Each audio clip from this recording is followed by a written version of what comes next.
Welcome to lecture number 5, Social Cognition, the second half of social cognition.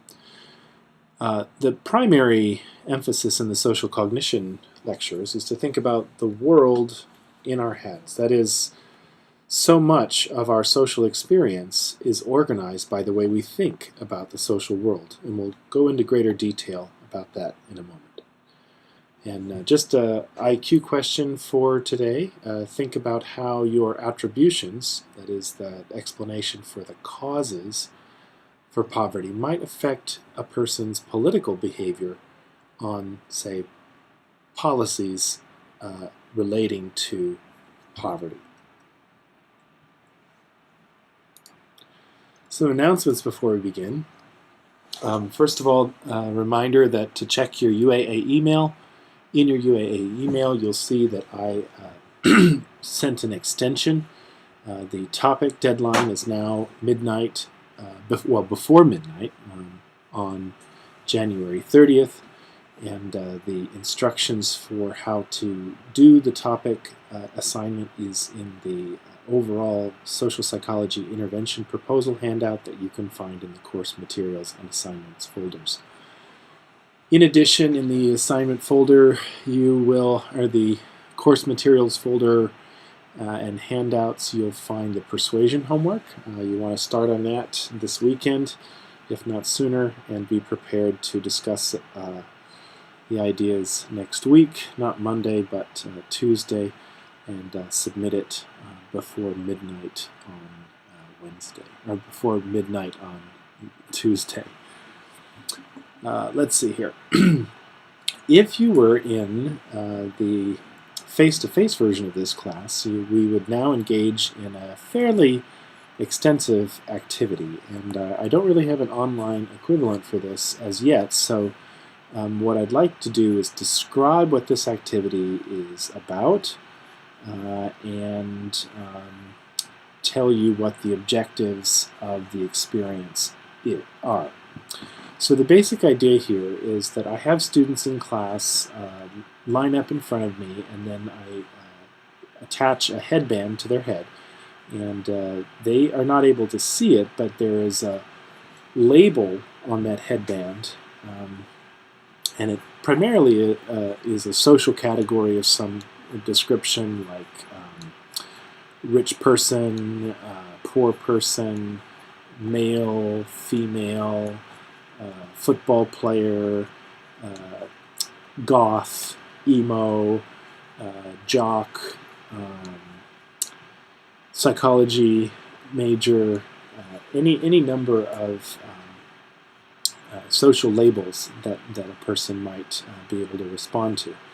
Anyway, I intentionally, and there are a few that also pertain to place. So it might say hillside or mountain view or Wasilla, something like that. And so all the people in the classroom, about anywhere between 20 and 30 people, line up and get a headband. And I intentionally choose some of the headbands are similar or identical to one another. And then I get people to go out and walk around as if they're at a party, and they interact with the other classmates as if they had just met the person, and the only thing they knew about the person was the information on their forehead. And I also tell them not to explicitly identify or name the label on the person's head, but to interact with that person as if that was the person's identity or the only thing you knew about them. So, for example, if a person had a headband that read psychology major, you might say something like, wow, I've heard that statistics for psychology is a really tough course, or behavior. And so people walk around having this kind of party, and they're also instructed to respond in a behavioral or emotional way to a label. So, for example, if it said gang member or bully on a person's forehead, they might start talking to the person and walk away, or appear frightened or something like that. So people walk around talking in this activity for about 10 minutes, and as they're doing that, they mingle about and meet new people and interact with new people, and all the while they are learning about themselves indirectly through the conversations and behaviors that other people are reflecting back to them. And then toward the end of this exercise, I ask people to pause and then walk around the room and try to find people who have a headband that they think matches the headband that's on their own forehead. And what we find is that people are actually able to kind of find their group pretty well. And the point of this is to demonstrate that our social behavior toward another person is often dictated by a little bit of information we know about that person and the mental representation we have, the expectations that we have for what a person of that description would be like, what they'd be interested in, or how we should interact with that kind of person. So we learn that mental representations guide our social behavior. The way we think about the world guide our social behavior. We also learn that we, to some extent, learn who we are or come to understand who we are by the way that other people interact with us. And finally, we begin to understand that our mental representations, while they may be a little bit unique to us, they are also broadly shared. So the types of interactions that a person who has an emo or goth headband has are going to be pretty similar from one person to the next, because we all have a similar kind of mental representation about what a goth or an emo type of person is like. So you might have 3 or 4 conversations with people if you're an emo, and they're all saying, "Wow, you must really like to wear black," or "How come you don't have your black fingernail polish on today? Have you cut yourself recently?" These kinds of things. So there's a basic consensus about the mental representations as well. So that's the activity. You might try to do something like that at home and talk about it. There are similar games out in the broad world about that. I think Celebrity Head is a game like that. Or you could just talk amongst your friends about what that activity might look like if you had engaged in it. So moving past that activity, one of the main concepts in social cognition is that of a schemata. And we use schemata or schema as a means of conserving mental effort. And the reason we conserve mental effort is because it's difficult and maybe even a little bit stressful to try to pay attention to everything possible in the social world at any given moment. And instead, we simplify and we make judgments about the social world based on those simplified approaches. And one approach is a schemata. And the basic definition, as it says here, is an abstract knowledge structure, an association network of subjective facts that capture the general characteristics of a class of individuals, episodes, places, or events. So it is like a mental representation, and another way to think of it is it's like a stereotype. A stereotype is an example of a schemata. What are they good for? Well, they tend to direct our attention in social settings. They are used in how we interpret the information that we focused on in social settings, and it helps us make judgments about what to do in a particular social setting. And finally, it impacts our behavior. And importantly, it impacts the behavior both of the person using the stereotype and of the person who is being stereotyped.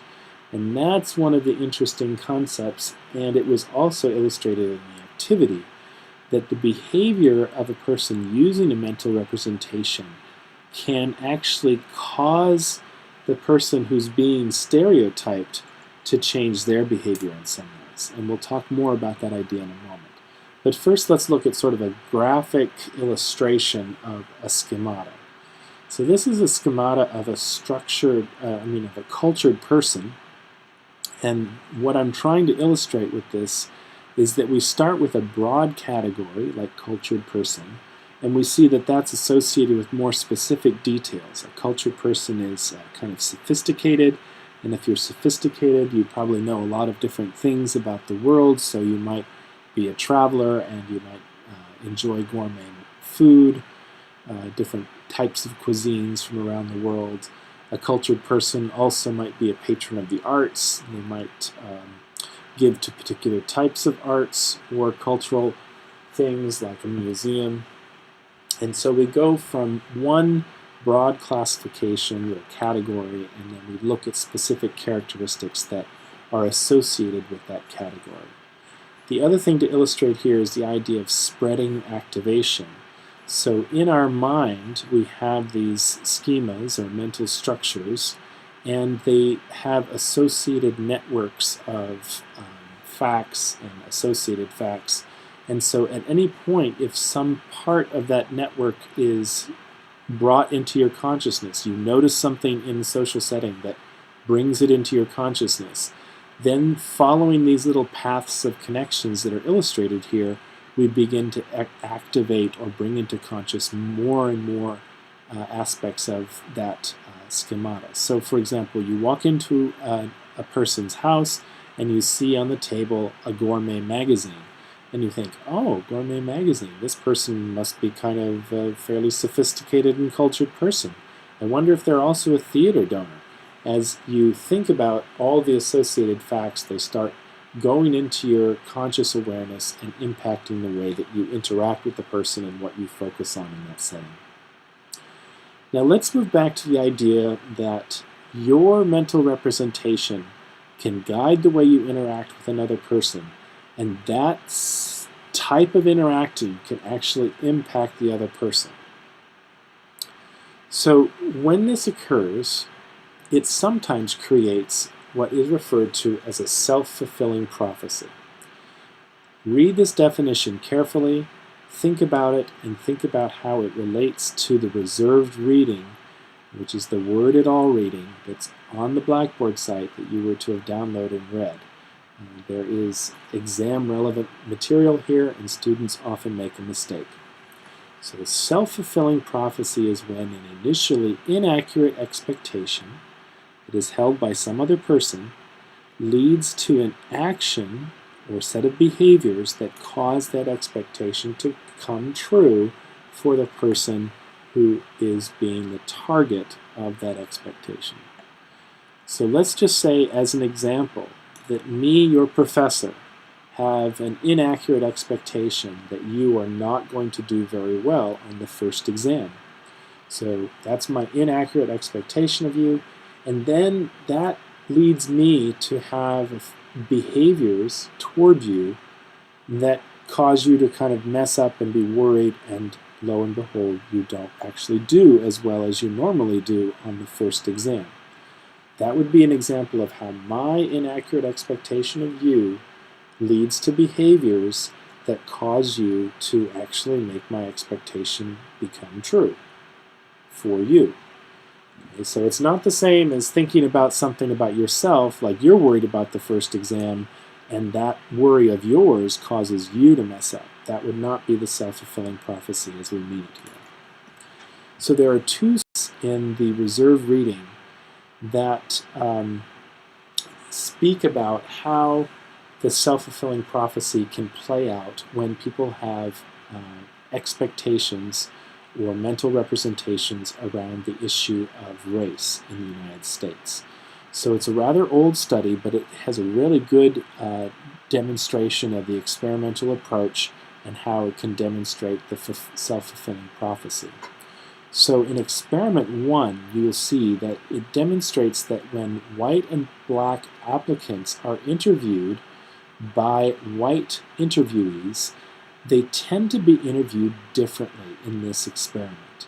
The primary difference that they observed is that when white interviewers were interviewing white interviewees, they had a lot of immediacy in their nonverbal body language. They leaned forward, they made eye contact, they appeared interested. So they appeared interested and they were friendly. They also spoke very clearly. In contrast, when the white interviewers were interviewing the black interviewees, there was much less immediacy in their nonverbal body language. They tended to lean backwards or turn their chair away, not to make eye contact, much less friendly, much less attentive interaction. In addition, they tended to make more speech errors when speaking with the black interviewee. So what appears is that something about the mental representations or the thinking or expectations that the white interviewers brought to interviewing the black interviewees seem to affect these nonverbal and sublingual behaviors. So the conclusion is that there seems to be a white-white style interview and a white-black style interview. So what they derived from this is that if you were able to train people to interact or interview in one style versus the other, then they could actually randomly assign people to one type of interview or another and see what impact that has on the person who's being interviewed. That is, the person who has mental representations imposed upon them and driving the interaction. So in the second experiment, what it showed is that when white people are being interviewed, so white interviewees, when they are interviewed in a white style and viewed by someone else, they tend to have a high performance rating in interviews. On the other hand, if a white person was interviewed in that black style, independent judges tended to view that interview as being less high performance. So what we see here is if we can assume that in the first study, the expectations that people held of black applicants were somehow driving their interaction style, that in the second experiment we see that that interaction style actually leads to lower interview performance, which at the time that this study was done was consistent with people's stereotypes of black applicants. And that's an example of the self-fulfilling prophecy. So this is a second study that illustrates this kind of effect. It's not in your textbook, and if you have questions about it, I'll present the reference, and I think it's in the reserve optional readings on the Blackboard site.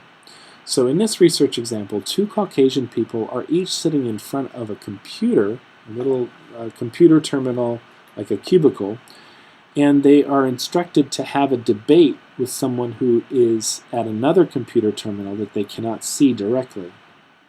So they're going to have a microphone and a speaker on their computer, and they will hear and be able to speak to another person at a different computer. So at the start of the debate, one participant's computer, and this participant we'll refer to as the perceiver, on that perceiver's computer there flashes very briefly a Caucasian male or an African American male face. Just a neutral expression, but just very briefly a Caucasian or African American male face.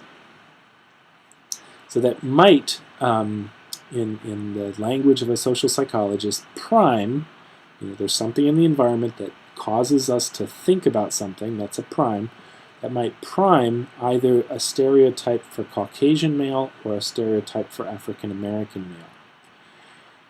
Then they proceed to have the debate. After the debate, a third person, who we'll refer to as an observer, listens to tape recordings of each side of the debate. They listen to the perceiver side and his partner's side of the debate. And then the observer then rates each tape recording for hostility.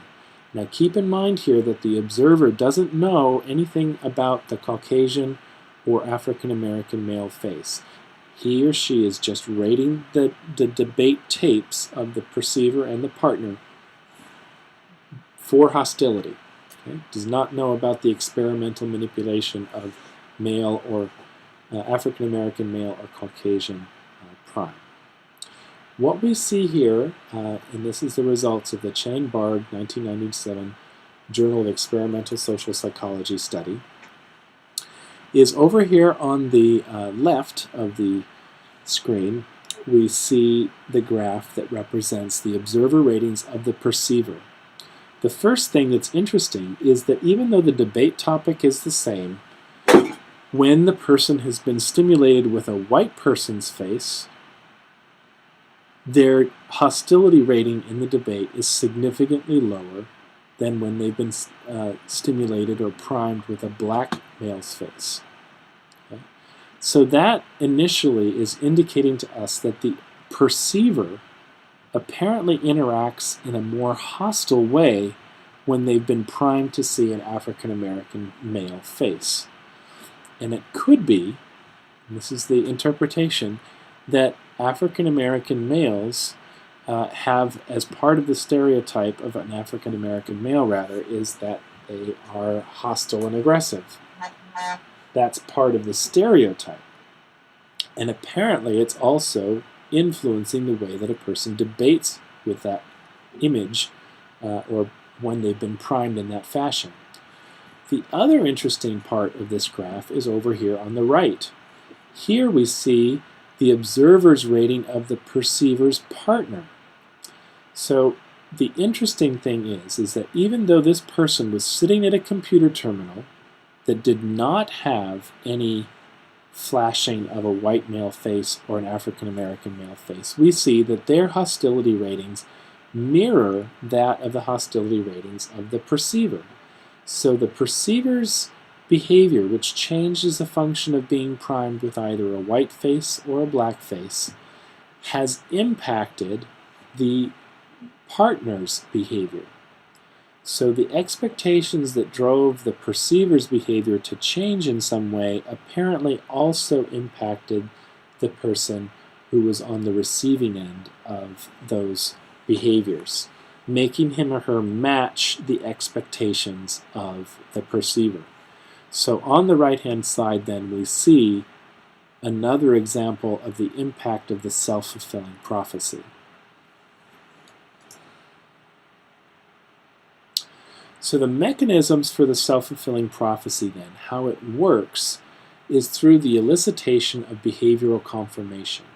That's just a very fancy way of saying that if I have an expectation, that leads to behaviors that causes the person that I have expectations about to behave in a way that confirms my expectations.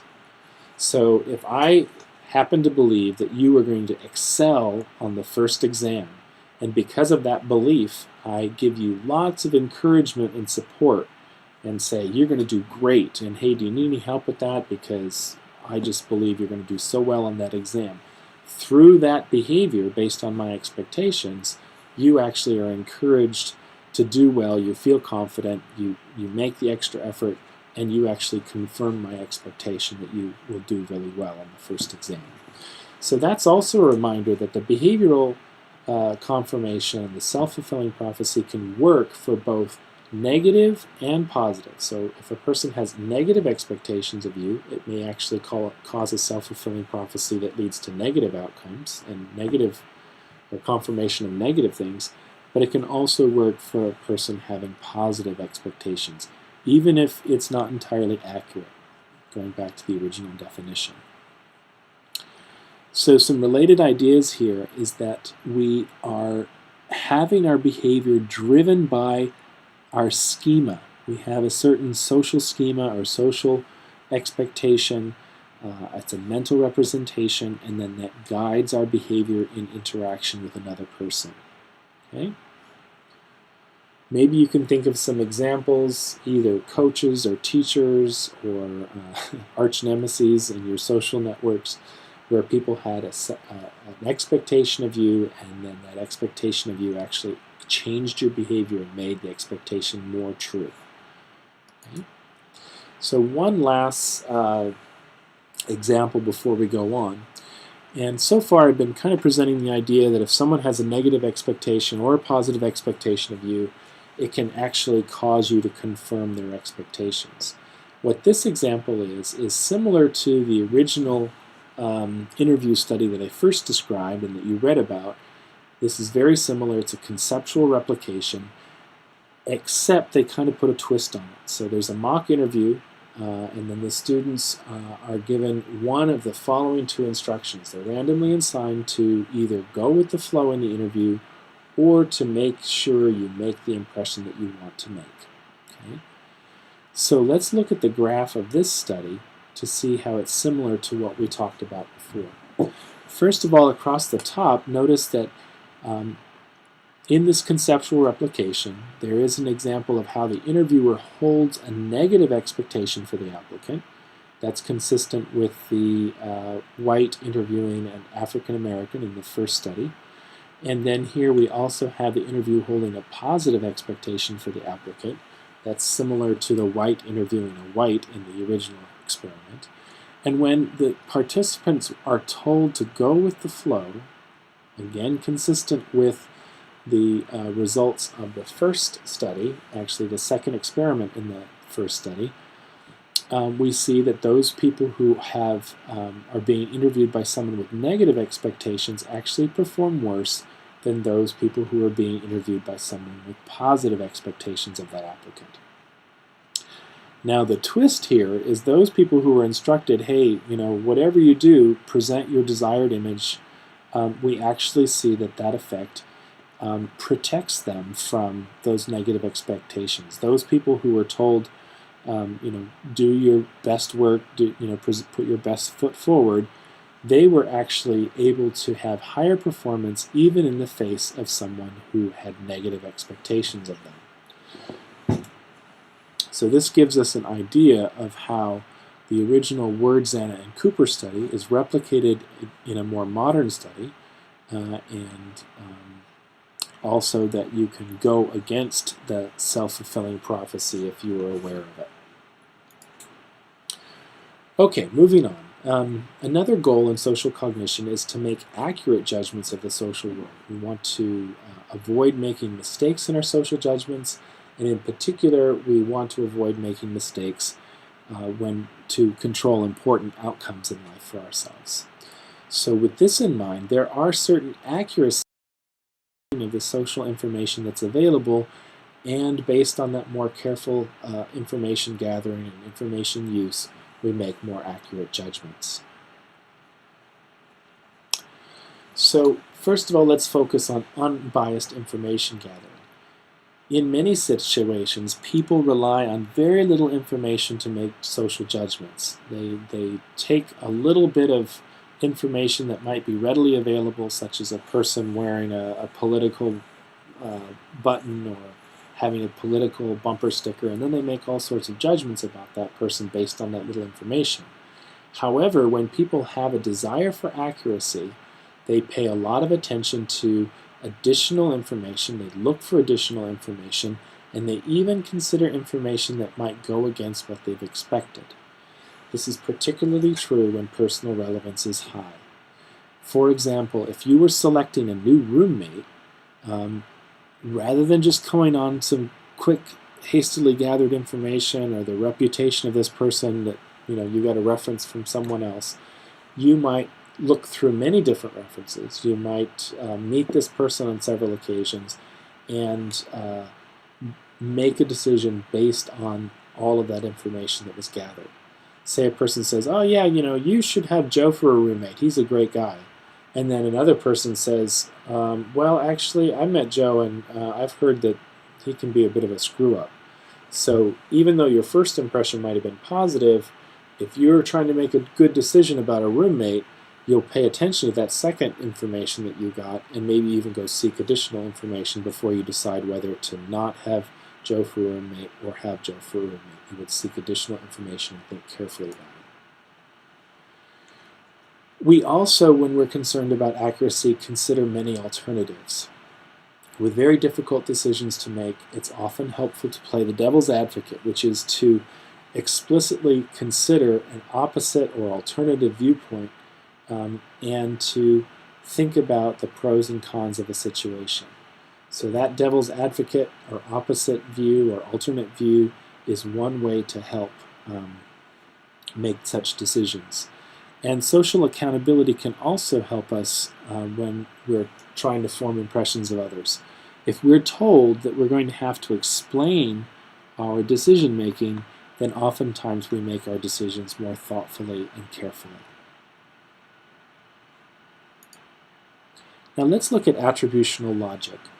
This is social psychology trying to describe how people go about explaining or understanding the causes of behavior.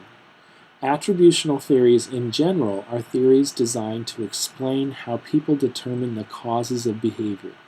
It helps us answer the question, hey, why did he do that? What is the attribution or cause for his behavior? Social psychologists would argue that you do this all the time. We are especially interested in doing it if something unusual happens. So for example, if you were watching a coworker and suddenly he jumped up and punched another worker or punched a customer, you'd wonder, like, why did he do that? What's the reason? What's the cause for his behavior? And then you would go through any number of processes described by different attribution theories. And I think we're going to look at 3 of them here, but let's start with correspondence inference theory. Basically, correspondent inference theory is a theory which says that most of the time when we're trying to explain a person's behavior, we will assume that the person's behavior is caused by their internal disposition, so their personality. The cause is within the individual. So in the example I gave a moment ago, we would assume that the coworker punching a customer was because the coworker is aggressive, or the coworker is impulsive, or a mad person. Okay, but correspondent inference theory says that we're even more likely to do that if we see that the behavior was intended, that the behavior's consequences were foreseeable, the behavior was freely chosen, and the behavior occurred despite countervailing forces. So let's talk about specific examples of each of these things that increase our confidence that it's a person.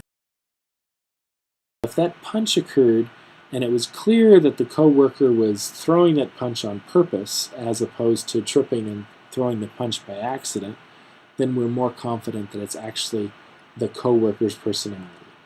If the coworker punches the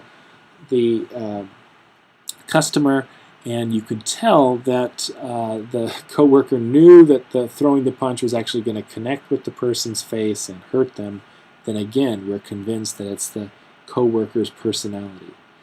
If the behavior was freely chosen, if the coworker could have chosen to do something else, then we're confident that the person's personality led them to behave that way.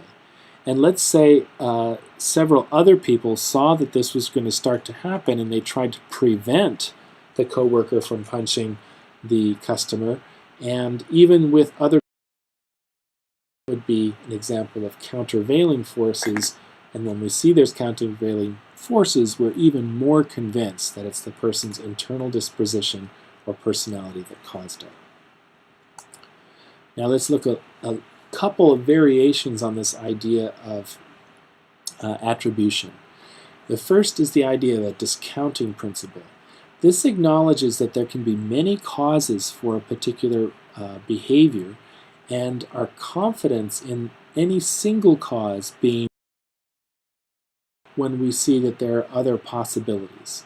So for example, if a student gives an apple to a professor, we're less likely to attribute that gift to the kindness or altruistic motives of the student if the gift might also improve the student's grade.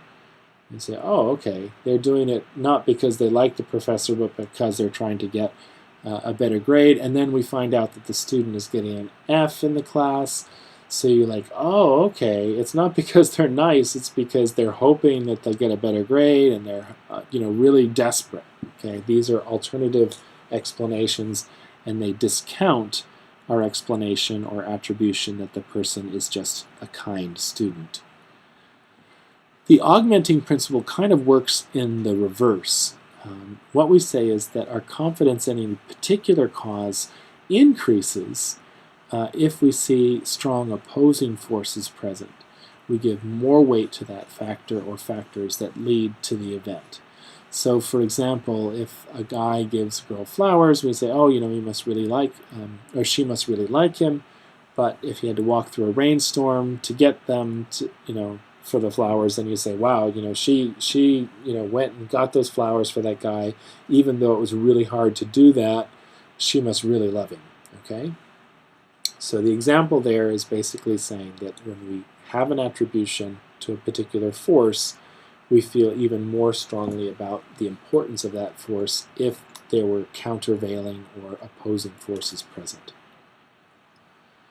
All right, this is a different different attribution model. This is Harold Kelly's covariation model, and he basically argues that when people are trying to understand the cause of an event, they look at a variety of different factors, and there are three basic factors that they consider. They consider whether other people are doing the same kind of behavior. That's a consensus judgment, and you can either have high consensus, most people are doing it also, or you can have low consensus, no one else is doing it except for the person whose behavior you're trying to understand. Distinctiveness is about whether the behavior occurs in many different situations, that would be low distinctiveness, or only in a specific situation, that would be high distinctiveness. And finally, we have consistency. And basically, we have high consistency if the behavior occurs frequently, and we have low consistency if it doesn't occur very often at all. So in this example, we have three illustrations that show how the level of consensus, distinctiveness, and consistency leads to different types of attributions. So here we're trying to explain why Jack is proposing to Jill. Now, if consensus is low and we find that other people aren't interested in Jill, other people aren't proposing to Jill, aren't engaged in this behavior of proposing to Jill, that's low consensus. If we have low distinctiveness, Jack is proposing not only to Jill, but he's proposed to Sarah and Mary and Jane. If distinctiveness is low, then that's another situation. And then finally, consistency is high. Jack is proposing to Jill all the time. Here we have an internal attribution. Why is Jack proposing to Jill? Because Jack is desperate. No one else is proposing to Jill. Jack will propose to anyone, and Jack is doing the proposing all the time. Here we have a different setup. Consensus is high. Everyone is wanting to propose and indeed engaging in proposing behavior to Jill. Distinctiveness is high. Jack only proposes to Jill and no other women. And finally, consistency is high. Jack is proposing all the time. Here we make an external attribution. Jill is desirable. This Jill girl is hot, because everyone's proposing. Jack's proposing only to Jill, and Jack is proposing all the time. Lastly, we have an interesting combination where consensus is low, other people aren't proposing to Jill, distinctiveness is high, Jack only is proposing to Jill, and consistency is high. Here we make an interaction attribution. We say that, well, Jack and Jill have that special magic. It's a combination of something about Jack and something about Jill that leads to this behavior. And an important factor there is that consensus is low and distinctiveness is high. Okay, that's the combination there. Now, although social cognition shows that we often make mistakes when we're using simplifying strategies and focusing our attention and using mental representations or schemas to guide our thinking, we do seek accuracy in some situations.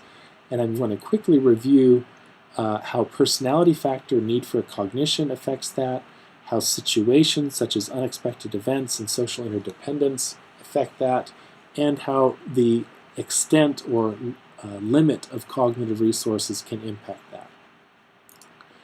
So need for cognition, this is essentially saying that there are some types of individuals who are high in need for cognition. These are people who really like to think. They have a lot of mental resources and they like to use them, and you'll find that they are enjoying solving puzzles, they enjoy interesting complicated games, and they enjoy analyzing arguments. And there's a questionnaire that you can give people that will indicate whether they are high or low in need for cognition. The interesting thing about people who are high in need for cognition is that they are less likely to use simplifying heuristics and more likely to carefully assess their social situations. So the punchline is that a person high in need for cognition uses stereotypes less than another average person. Unexpected events. Most of the time, when we go through our social world, we let our expectations, our mental representations, our schemas drive the way that we interpret things in the world.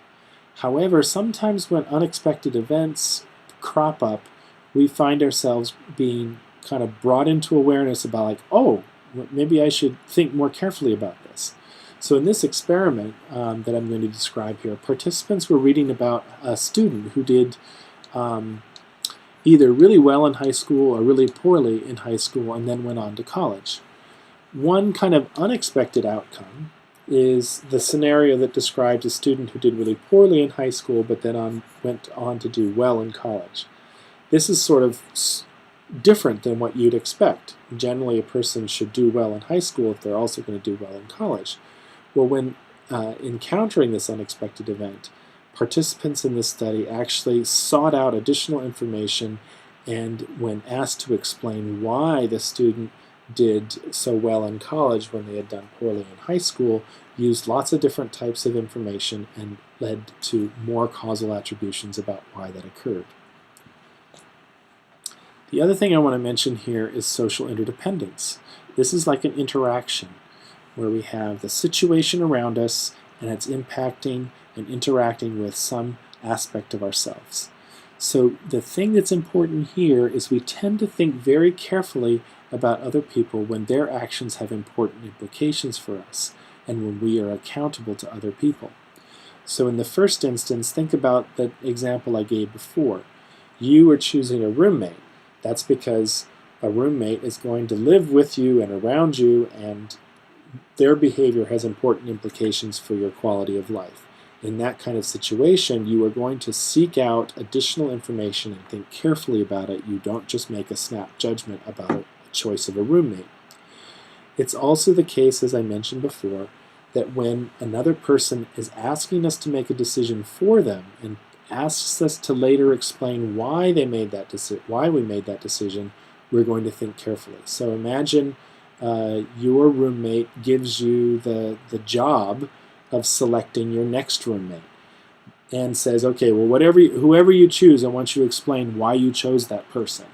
In that situation, again, you're less likely to use stereotypes because you're going to have to explain exactly what type of information and why and how you use that information when your roommate wants to know why you selected Joe as your future roommate. Lastly, we have the fact that accuracy in social judgment requires cognitive resources. We've said that we have only a limited attention span and that that's going to impact how we focus our attention, how we use information, and how susceptible we are to using stereotypes.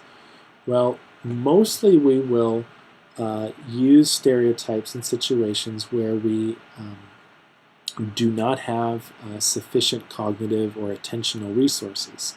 So they've done experiments that basically show that people, even when they desire accuracy and are encouraged to be accurate, they only can be accurate and avoid the use of simplifying strategies when they are not distracted. That is, when they have cognitive resources to think carefully. And that concludes today's lecture.